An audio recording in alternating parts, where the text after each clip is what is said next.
तुंग तुंग शहर के बीच में एक चाय का ठेला लगाता था। वह सुबह सुबह सूरज निकलने से पहले ठेला खींच कर चला जाता था। वह दिन भर धूप में मेहनत करता था, सिर्फ अपने बच्चे राय स्टार के लिए। राय स्टार के पैरों में दिक्कत थी, वह चल नहीं पाता था और गांव के बच्चे उसका मजाक बनाते थे और उस पर हंसते थे। तुंग तुंग हर जगह उसे अपने कंधे पर उठाकर ले जाता था। सारे अस्पतालों के डॉक्टरों ने जवाब दे दिया था कि वह कभी नहीं चल सकता। तुंग तुंग की एक सुंदर बीवी थी जिसका नाम पायल था, लेकिन धीरे धीरे गरीबी की मार वह झेल नहीं पा रही थी। वह रोज झगड़ा करती थी, लोग उस पर हंसते थे कि तू कहाँ फंस गई है। वह लोगों के ताने नहीं सह पाती थी। एक दिन गांव का सबसे अमीर लड़का ज्ञान आया। उसने कहा, मेरे साथ चलो, इस गरीब के साथ क्यों रहती हो।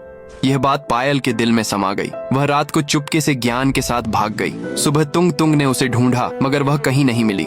वह समझ गया कि अब वह नहीं आएगी। उसने राय स्टार से कहा, बेटा, इंसान साथ छोड़ सकते हैं लेकिन मेहनत नहीं, तुम बस मेहनत करो। ये बात राय स्टार ने दिल पर ले ली। उस दिन के बाद तुंग तुंग सुबह रोज की तरह काम पर जाता और रात को घर आकर खाना बनाता और फिर राय स्टार को पढ़ाता था। राय स्टार बहुत ही तेज दिमाग वाला लड़का था। वह कबाड़ से चीजें बना लेता था। तुंग तुंग बहुत खुश होता था। एक दिन गांव के सबसे बड़े वैज्ञानिक ने उसे यह सब करते हुए देख लिया। वह बोले, बेटा, क्या कलाकारी करते हो? तुम्हारा जवाब नहीं, ऐसे ही मेहनत करो, बहुत आगे जाओगे। यह बोलकर उसने राय स्टार को कुछ पैसे भी दिए। उसी पैसों से राय स्टार ने एक छोटा वर्कशॉप खोला। शुरू में लोग उस पर हंसते थे, लेकिन राय स्टार की मेहनत देखकर सब हैरान रह गए। वे उसके काम से बहुत खुश थे। धीरे धीरे उसका काम बड़ा हो गया। छोटा वर्कशॉप एक बड़े गैराज और फिर एक बड़ी फैक्ट्री तक पहुंच गया। तुंग तुंग अपने बेटे के काम पर गर्व करता था। वह रोज वहीं कुर्सी डालकर बैठता था।